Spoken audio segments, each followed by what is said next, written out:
morning, and good to be back here once again. And and this morning we continue with our mini series. The question is, does God disappoint? Disappointments are real, isn't it? Right? We face them. Sometimes it's almost a part of daily life. I just remembered I came home this week, and my youngest son came to me, very excitedly and asked, "Are we going to eat McDonald's today?" I said, "Nope, we are not." Because, I didn't explain the whole thing, but because we have better dinner plans than fast food. But that's, to a child, that's a great disappointment. So he walked off you can see the disappointment in body language, shoulders droop and then sulking, as he walked off. That's a disappointment for a child, right? Adults, we have our own disappointment. I remember when my wife was pregnant with our third child. So we went to see the doctor, and after the first scan, the doctor said, "Yeah, there's chance that it might be a girl." So we went home with hopes in our hearts, and then we came back for the second scan, and the doctor said, "It is confirmed. It is a boy." And when we went home, my wife was crying because she really didn't want to have three boys running in the house, which explains why we never have a fourth child. You can imagine, and four boys running in the house. All right, but so that was great disappointment for her. But of course, the third child turned out to be a very, very lively boy, and we thank God for him. So that's a disappointment for an adult, right? And disappointment is really that feeling that you have when there's a gap between what you expect, what you hope for, and in reality what you really got. And as Christians, right, in our Christian walk, we face disappointments as well. Some face a series of disappointment, and it can be very testing to a Christian's faith when we face this disappointment. I have a sister in my church. I'll just call her Cindy. Right? She has a history of depression, and she wrote a book, the autobiography of her own life. And when I read her story, it's really a series of disappointment, one after another. From her childhood days as the neglected child in a family of five, to her working life, where she had a very unhappy job, which she left, to her marriage, where she suffered a miscarriage, and then finally to suffering from leukemia. It's one disappointment after another, and it can be really testing for a person's faith. It can bring a person's faith to a breaking point. She's still battling depression today. And there's a couple in my church. They are in their 60s. I just call them Henry and Margaret. And one day Margaret came to my place for a meal, and then we had a chat, and the conversation moved on to talk about family. And then it's the first time that I hear her speak about her own children. And then as she spoke, I could see deep disappointment in her eyes, in her tone of voice, and she told me, "My son is sexually attracted to other men."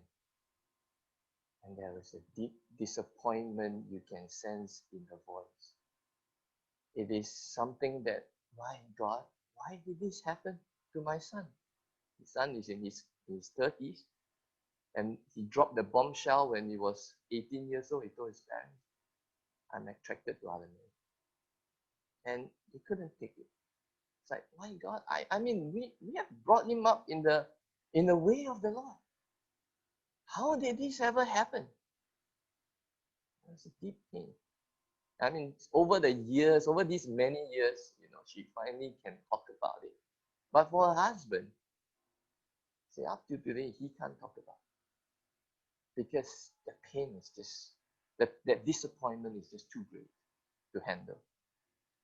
So even our Christian walk, there are disappointment. And it can be very, very testing to our faith. Have you been disappointed with God? Is there something that you hoped for, something that you expected, but He didn't do it? How have you faced up to it? Right? Disappointment is a big topic in many ways to approach this. But today I've chosen to approach this through the wisdom books, through the books of Proverbs and Ecclesiastes. The wisdom literature is very interesting. It reveals to us about God in a very different way, right? From the historical, prophetic books, right? Those reveal to us about God through, the history of Israel, how God journeyed with them. But the book of the wisdom literature is very interesting because it deals with mundane daily stuff, right? You read the book of Proverbs, of Ecclesiastes, it deals with mundane things like the way we talk, friendships, work, money, and so on. And it's interesting that, God reveals Himself through these daily mundane things that we encounter. And the interesting thing is, it talks about this topic of disappointment as well. And so I've kind of chosen to use this wisdom literature to approach this topic. And so let's quickly, just a quick overview of Proverbs. In this topic, I would call Proverbs as the appointed world. Appointed. I'm just trying to play with the word disappointed. So I'll call it the appointed world. Appointed because things are supposed to happen as it is. Right? So it's appointed. And in the world of Proverbs, it is an appointed world. I mean, namely, the wicked shall perish, the righteous shall flourish. Right? The fools will suffer, and those who are wise will be rewarded. That's how the world is supposed to turn out in the words of Proverbs. And some verses in Proverbs really capture this very well. For example, like Proverbs chapter 4, right? Chapter 4, verse 18 to 19 says, "But the path of the righteous is like the light of the dawn, which shines brighter and brighter until full day. The way of the wicked is like deep darkness. They do not know over what they stumble." Again in Proverbs chapter 8, verse 35 to 36. "For whoever finds me," right, that's talking about wisdom, right? Proverbs chapter 8, 35 to 36. "Whoever finds me, wisdom, finds life and obtains favor from the Lord. But he who fails to find me injures himself. All who hate me love death." And finally, Proverbs 10, verse 27 to 30.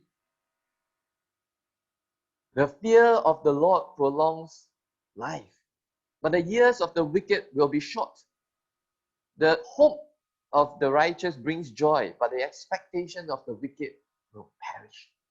The way of the Lord is a stronghold to the blameless, but destruction to evildoers.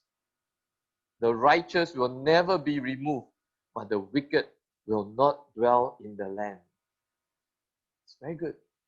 This appointed world of Proverbs is a very stable world. It's a world governed by God with predictable outcomes for wisdom and folly. Wisdom and righteousness leads to life. Folly and wickedness leads to death. Great. And I think even non-Christians can attest to this. It should be good outcome for the righteous, bad outcome for the wicked. But there comes the problem. The problem is that in our life experiences, it doesn't necessarily turn out the way Proverbs say it will. The hope and the expectation that we expect from Proverbs come crashing down when our life experience turns out very differently. And this is where we get disappointed with God. So if Proverbs is the appointed world, then Ecclesiastes, I'll call it the disappointed world. Because it voices the exception. That sometimes life really doesn't work out as the neat description of Proverbs. I mean, take for example, if you look at Ecclesiastes chapter 7, right? Ecclesiastes chapter 7, verse 15. The preacher, all right, the preacher in Ecclesiastes says, in my vain life, I have seen everything. And what did he see? There is a righteous man who perishes in his righteousness. And there is a wicked man who prolongs his life in his evil doing. It's not what Proverbs describe. Or you look at Ecclesiastes chapter 8, verse 14. There is a vanity that takes place on earth. That there are righteous people to whom it happens according to the deeds of the wicked. And then there are wicked people to whom it happens according to the deeds of the righteous. This is vanity. It's like, yeah, true. How can it be? But the reality is that it happens, right? I mean, it's not uncommon to come across irresponsible people getting promoted in your workplace, right? Or am I the only one who ever observed this? I mean, you might have encountered them in your workplace. I mean, the one who never seems to get any real work done, when it comes to promotion, that fella is the one who gets promoted. And you work so hard there, and then it's like, how come he takes all the credit? It's, yeah. Or even worse still, the one who backstabbed you is the one who got the promotion instead of you. How can this be? And if you have ever encountered this personally, you won't just feel disappointed. You feel anger. The disappointment turns to become anger because it violates what you expect from God. The justice that should be served out from God, it doesn't happen. I think that's why Jonah gets angry with God. Because the expected justice is, you should do something to the Ninevites for their wickedness. They should perish for their wickedness, for their brutality. But you let them off. You have mercy on them. Another example of this disappointment is in Ecclesiastes chapter 2. Which now talks about wisdom and folly. Verse 13, Ecclesiastes chapter 2. Again, the preacher said what he observed. Then I saw there is more gain in wisdom than in folly, as there is more gain in light than in darkness. This part very good. Very in agreement with Proverbs, yeah? The wise person has eyes in his head, but the fool walks in darkness. So far, so good. And yet, this is where the problem comes. I perceive the same event happens to all of them. Then I said in my heart, what happens to the fool will happen to me also. Why then have I been so very wise? I said in my heart, this is also vanity. Again, it's not uncommon to come across fervent, wonderful Christians, but they get struck down with cancer. They suffer, although they serve fervently. And then it hurts, especially then you look at some other Christians and you think, why are they enjoying life?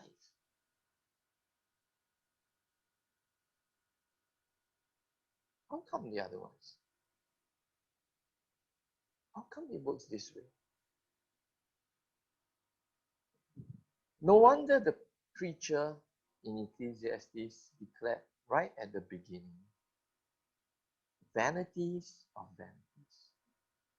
All is vanity.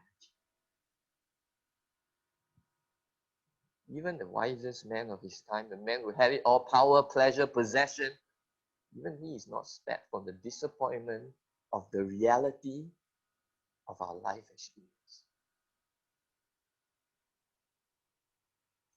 So the difference between Proverbs and Ecclesiastes is like this, you know.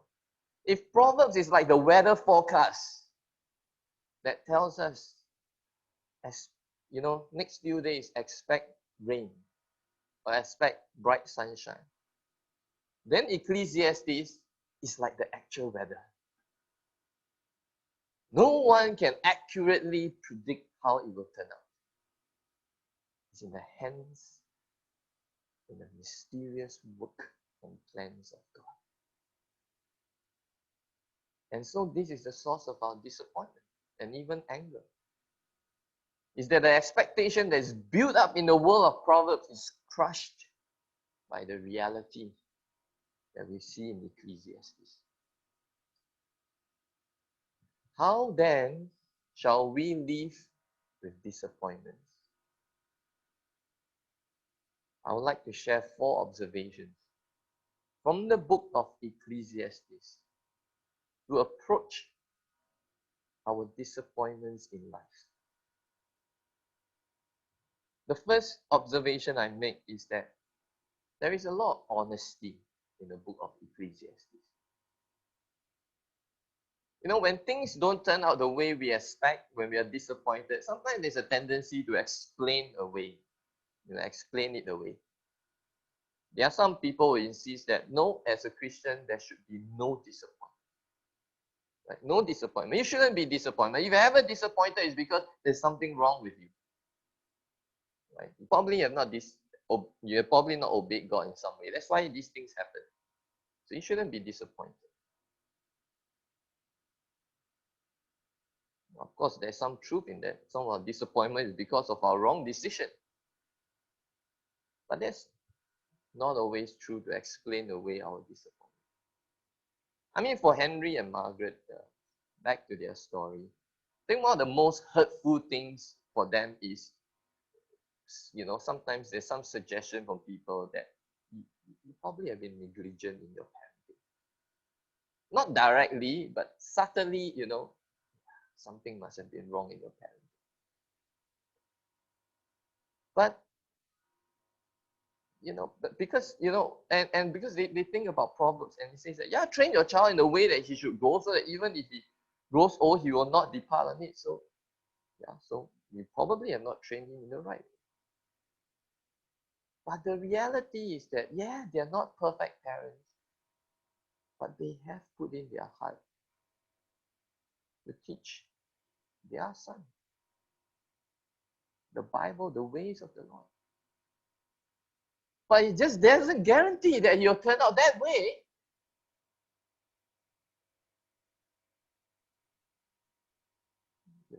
And perhaps that's why for Job, the friends had to explain away his suffering. It's like, somehow, you must have done something wrong. You must have harbored some hidden sin that maybe you yourself also don't know, but you must have to explain his suffering. But what I discover to my surprise in Ecclesiastes is really that there is a great honesty. Not explaining away that disappointment, but stating it as it is. And the preacher speaks plainly what he observed. He doesn't explain it away. And in a sense, it gives voice to what few of us dare to say. And I think we're all more comfortable with that. Yes, life is good. I'm so blessed by God. Thank God for everything. But when someone says like this, as what the preacher in Ecclesiastes say, I mean, it goes as far as to say that I hate life. I hated life for its futility. You go as far as to say that life is an unhappy business that God has given. And so we wonder, wow, can say such things. Can say such things to God about life. And that's when I realized that there is room, and I think there is need to express our disappointment and our anger before God. That God doesn't need us to come before Him to be politically correct. But we can come before Him with great honesty. Some of you will remember Sim Chuan from my church. I think he preached here a couple of times a few years ago. I was very close to him. And 2 years ago, he passed on. Right? He died of a massive stroke at home. I was shocked. I was shocked when I received the news. I was like, the person who texted me, I called the person. I said, are you sure you're talking about Sim Chuan? I just saw him this morning in church. But it happened. I was shocked. And then I was in grief. So I'm supposed to meet him next week. We're supposed to fellowship over coffee. It's just gone. And then next I felt strange. I felt a strange emotion. And when I processed it, I realized it's anger. I felt a sense of anger. Because I was like, Sim Chuan and Ryan, right? Ryan's wife of Sim Chuan. Sim Chuan and Ryan, they serve you fervently in the mission field. In fact, they are the first missionary, couple from my church who left the comfort of Singapore, went to serve in the field for the next 10 years, bringing their young kids along with them. And then, this is it. There's still so much for them to give. This is it. And I felt that I was angry, I was disappointed. I thought there should be better things for them. And and when I was asked to speak at his funeral service, so I shared from the book of Job, and I shared honestly how I felt. And after the sharing, a sister in Christ came up to me and she said, thank you for being so honest, because I felt the same way as you did. And this is exactly how I felt towards Ecclesiastes. There's so much honesty that you voice out. You're not glossing over the disappointment that we face in life. You're calling it a spade a spade. It's true. These things happen. And I think that God's presence is always nearer to our honesty than just our piety. And so the first lesson I find that I observe from Ecclesiastes is that we can really be very honest with our disappointments before God. And this is where I encourage you to process your own disappointment before God. The second observation I see from Ecclesiastes is that there is also a sense of humility. Not only there's great honesty, there is humility. I think one of the questions that we surely ask in our disappointment is the question, why? What happened? We seek to know the answers to our pain and to our disappointment. But yet the preacher of Ecclesiastes, the wisest man of his time, recognized that I have no answers. I have no answers to the why. I mean, we know that the most famous chapter in Ecclesiastes is probably chapter 3, right? There's a time for everything. Right? A time to be born, a time to die, a time to plant, a time to pluck up what is planted, a time to kill, a time to heal, a time to break down, a time to build up, a time to weep, a time to laugh, a time to mourn, and a time to dance. You know, he has made everything beautiful in its time. And you know what's the following conclusion from Ecclesiastes? Usually we stop here. He has made everything beautiful in his time. Full stop. Great. Don't read the next part of the verse. But if you read chapter 3, verse 11, after he said he has made everything beautiful in its time, he has also set eternity in the human heart. Yet no one can fathom what God has done from beginning to end. Yes, we know God made everything beautiful, but we don't understand. And we can't fathom why and how a time to mourn and a time to weep can be beautiful. Don't know. And that's when we visit the example of Job. Surely a man who has lost 10 children at one go has a right to find out from God why. What happened? And some more, a man who is as righteous as him surely has a right to find out why did my life turn out this way. And Job spent the next 20 plus chapters defending his righteousness before his three friends until finally in chapter 31, his final plea to God was, can you tell me exactly what are the charges? I would really like to know what's the problem. At least tell me what is happening. And you know what's God's answer? I mean, I would have expected God to be like, okay, let me tell you what exactly happened. If you go back to chapter 1, there is this conversation. And because of this conversation, you are put to the test. Job never knew the reason. Right to the end of the chapter, he never knew the reason. But God's answer for him was a series of questions. Where were you when I laid the foundation of the earth? Have you entered the storehouses of the snow? Can you send forth lightnings? Do you know where the mountain goats give birth? I read it, was like, how is this an answer?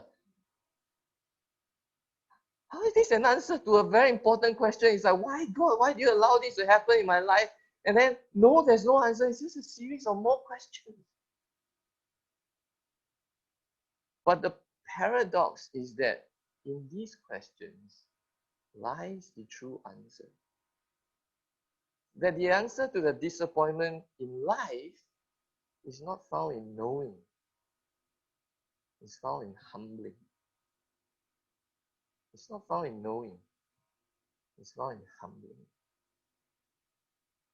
That's why Job reached this humbling conclusion in the final chapter. You turn with me to Job chapter 42, verse 1.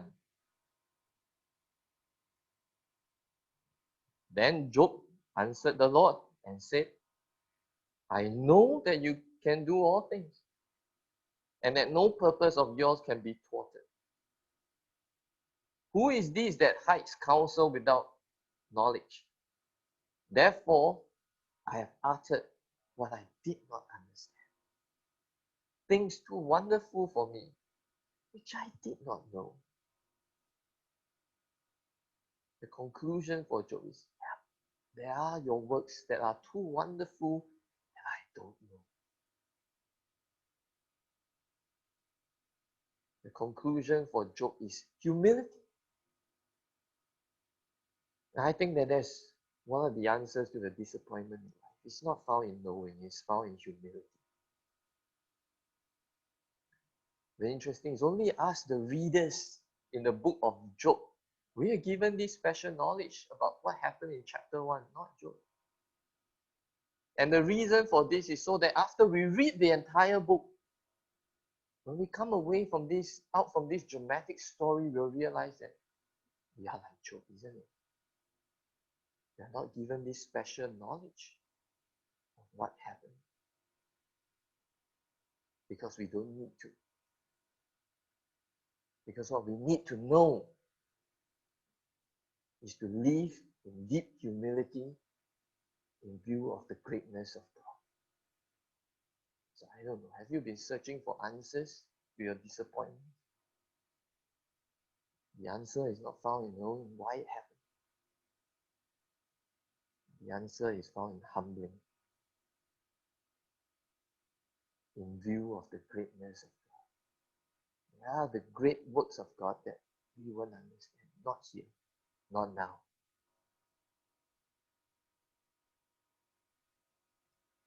So, 2 observations. Be honest, be humble. And the 3rd observation I found from Ecclesiastes is be hopeful. It's very tempting to read from Ecclesiastes and, conclude that, yeah, vanity, life is really no point living. I mean, no point being wise, right? It's still the same. No point being righteous. You can end up worse off than the wicked. But the interesting conclusion of the preacher, even though he voiced vanities of vanities, vanities of vanity, but his conclusion is not vanity. His conclusion is not vanity of vanity. His conclusion is not that life is no point, although he started off that way. But his conclusion, as we all know very well, in Ecclesiastes, the final chapter, chapter 12, verse 13, his conclusion is the end of all matter. All has been heard. Fear God and keep his commandments. For this is the whole duty of man. For God will bring every deed into judgment with every secret thing, whether good or evil. The conclusion is to fear God and keep his commandments, because the story doesn't end in this life. The story will yet arrive at its proper conclusion, that God will bring every deed, every righteous, every wicked deed under his proper judgment. So very interestingly, the end of Ecclesiastes sounds like Proverbs, right? Sounds like a return to Proverbs. Fear God and keep his commandments. At the end, despite the reality of life's experience, the preacher still attests to the truth of Proverbs. If you look at Job, same. At the end, it sounds like a return to Proverbs, because Job, the righteous man, he was rewarded for his righteousness. He got restored twice as much possession. And he had exactly the same number of children that he had. 7 sons, 3 daughters, right at the end. And he lived a ripe old age. All these things are the good things that Proverbs promise that will happen to the righteous. And at the end, again, in Job, it's kind of sound like a return to Proverbs. But there's a crucial difference. The difference at the end of Ecclesiastes, at the end of Job, is that it is not a naive, youthful thinking that life will work out neatly as we expect. But you experience life, you experience this raw reality, the pain and the disappointment, but yet at the end, you remain hopeful that God will ultimately bring everything to its proper conclusion. That's the difference.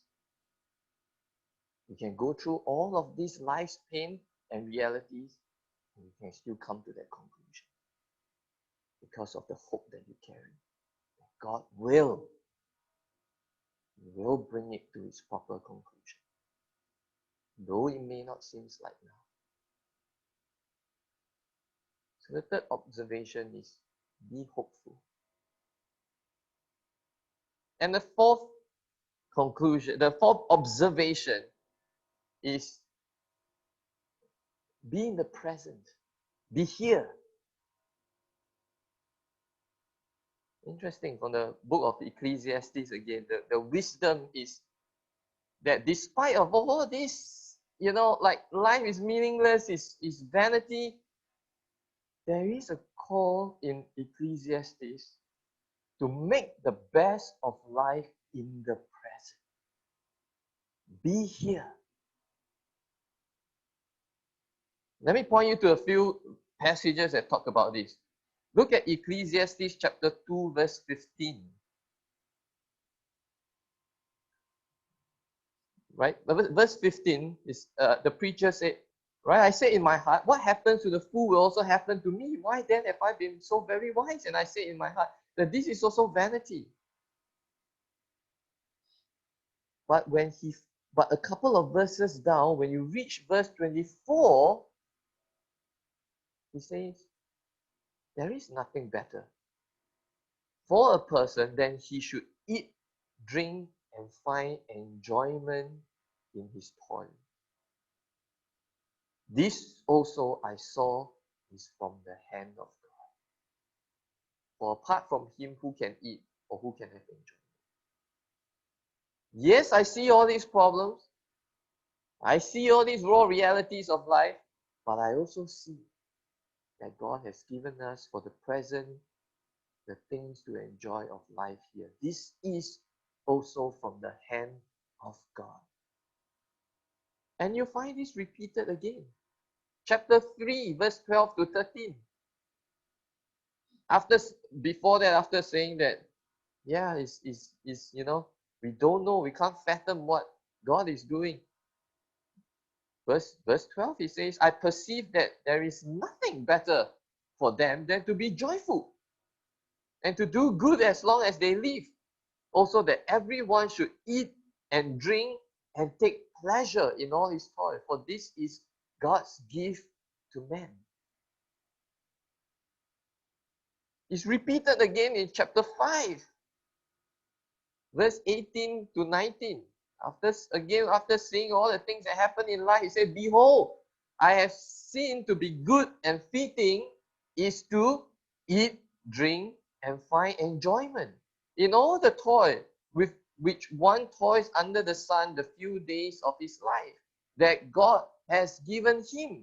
For this is his lot. After it's repeated again in chapter 8 and in chapter 9.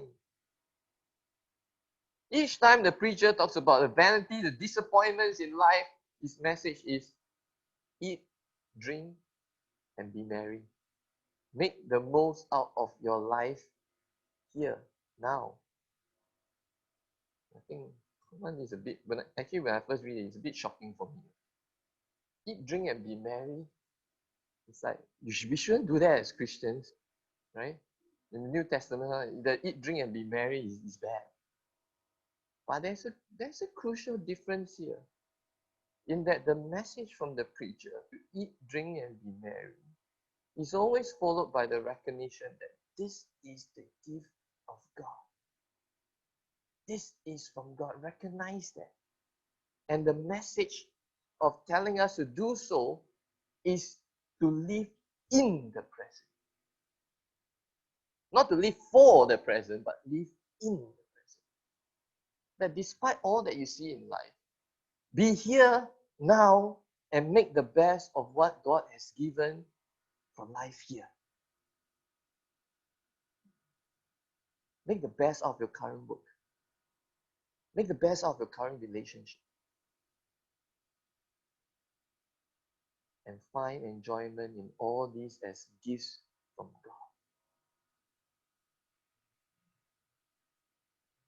God. Mental wellness is a big topic these days. And in my workplace, I do work with a fair number of millennials over the past decade. And I've observed that there's a significant number of them who struggle in this area, depression. And it's usually triggered by some major failure in some point of their life. Sometimes it's like a sudden, sudden drop in a sudden failure in academic performance. It's like all these years, high flyer, top scorer, then suddenly this exam, things just crash. Or sometimes it has to do with relationships. Right?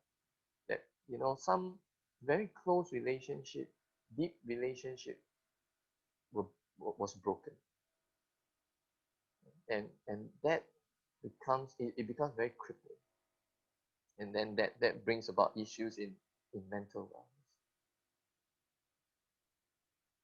I mean, millennials or not, I think one of the antidote to this mental wellness is to dive into the wisdom that we can find in Ecclesiastes. That you can see the painful reality, disappointments in life, but yet you can be restored and renewed in your strength through honesty, through humility, and through hope, and through living in the present here now. I think the wisdom in Ecclesiastes can be an antidote.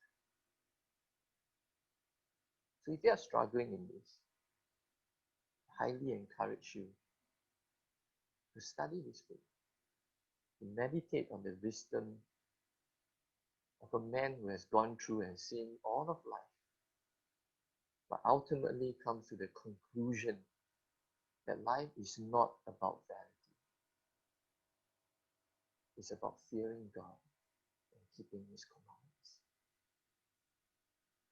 And you can come to the same conclusion and find hope in that conclusion. So, does God disappoint? That was the question. Yes, certainly. If you look at the realities of life, the working of the way God works this world, it is far beyond what we expect, or far beyond what we hope for. That's why it becomes a source of our disappointment.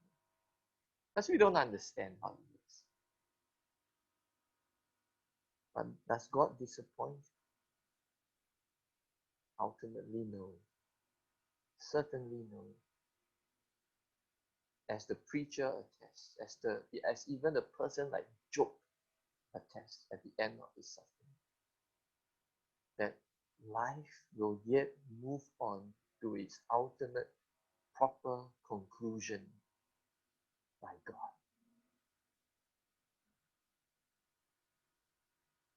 I like to conclude with a story that I watched this on social media. It's an interview with this mom, Christian mom, who lost her two boys in a tragic accident, 2013 in Tampines. Some of you might remember this story because there's quite a bit of news over this incident, right? So her two sons, I think one was 13, one's probably like 7 or 8. So they were on their way home. They were riding bicycle. The older son was riding. The younger son was on pillion, and then this cement truck, right? While the cement truck was turning into, I think, the construction, they were on his blind spot. It's a right-hand drive. He was turning left. It's a huge blind spot. He didn't see the two boys, and he ran over them. Both of them died on the spot. It's a great disappointment, grief, despair. As I hear her testimony, I see the strength that comes in that she has, and I can see the shades of honesty, humility, and yet hope that she carries. And after watching that, I felt that was very strengthening. That we can go through life with its disappointment and its raw experiences, but we can come out with hope in God.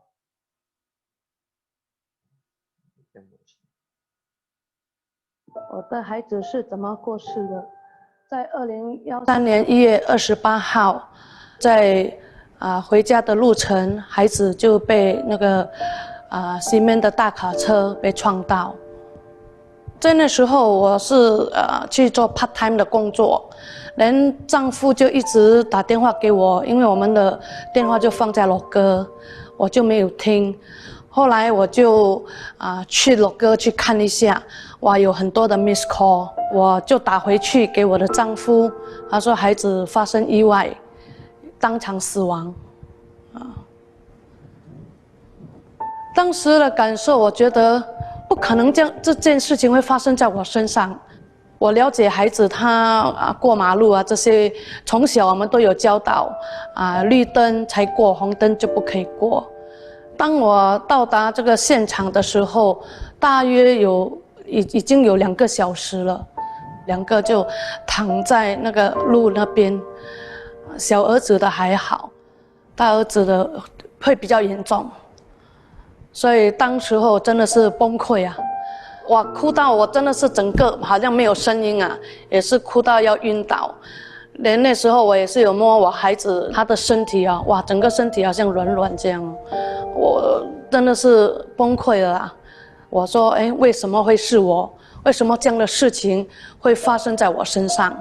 一路来，我们是觉得我们也没有去做伤天害理的事，为什么这样的事情会发生在我们身上？在那时候，我们也是真的是很不明白，真的是不能接受这样的事实啊。你走出悲伤了吗？其实很多人也是问我，哇，7年了，你已经走出悲伤了哈。大家都认为说我已经走出了这个悲伤，其实这个悲伤是会永远在我的心里面的。原谅这2个字，还是说饶恕这2个字，讲起来很容易，但是我们做出来真的是不容易。但是我是愿意的去学习啦，因为我有在孩子的这个追思里，我也是有讲到。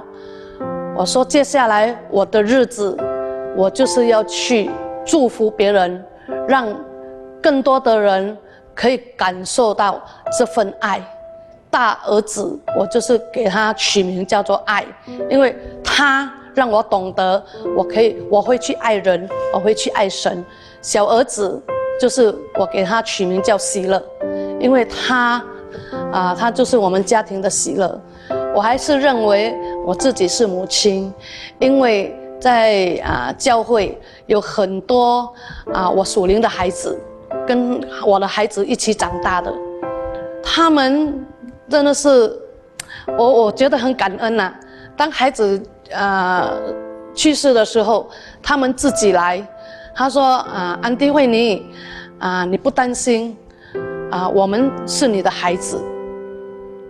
就是让我觉得我很感动，就是从第1年到今年，他们都每1年都会来跟我拜年，所以我还是认为我还是一个妈妈，还是一个母亲。为什么这样的事情会发生在我身上？哇，就是一直在绕在那个 question mark 了人过后，我就是去读神学，去找答案。说的现在找到答案了吗？我读了神学到今天还没有找到答案。但是我心里很有平安因为有一个切据，就是说孩子在天堂，虽然肉体死了，但是他人是在天堂的，我们有一天会见面的。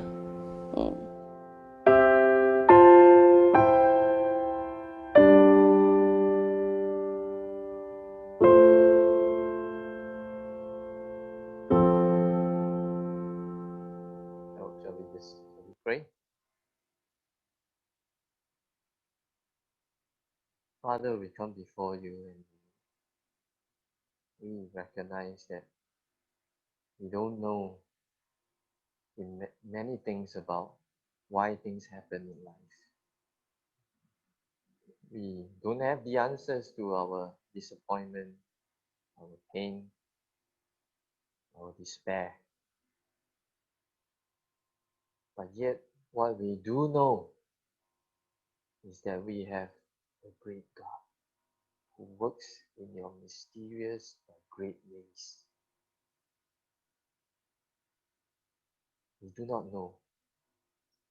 We do not know exactly. We don't have the answers, but we do know who our God is. And I pray that this will bring us to our own proper conclusion of life as well. And life is not meaningless. Life is not vanity. But life is a relationship with a great God. And I pray we will find hope and strength, therefore, to live our present life in the midst of all these realities, the raw realities that we see that is dealt to us, but yet we hold on with hope because of who you are. I pray if we are honest and we know we are struggling with the disappointments in our life, I pray, may your words today, may the wisdom that we find in your word, the honesty that we find in your word, will strengthen us. Will strengthen us to walk our days here. Will strengthen us to worship you in our days here. And will strengthen us with hope in our days here. And beyond our days here, the hope that we will receive in the days that is to come. These things we commit to you and trust that God, you will fulfill everything according to your proper conclusion. This we pray in Jesus' name. Amen.